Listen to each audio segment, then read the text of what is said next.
So we'll call this approach the more approach because we're using AI to net us an increase in output. Okay. So you might say this seems fairly easy to follow. I don't see how a firm could ever have any issues or get in trouble. Well, that's where you'd be wrong. Because all too often, I'll see a firm who either gets lost in marketing hype, and, or they go to a trade show and a vendor tells them this AI platform is going to revolutionize the way that you run your firm.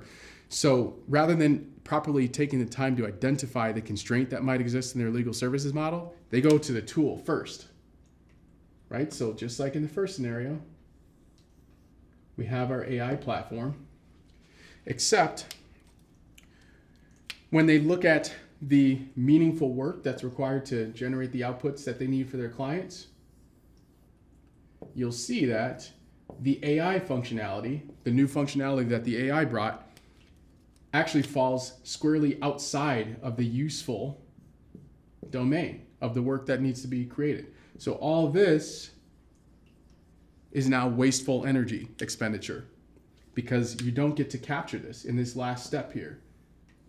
Your work output remains the same as if you were not using AI, even though you are using AI, but it's just because you're using it for tasks that are not appropriate, and it's actually just generating more work for you and your staff at the end of the day.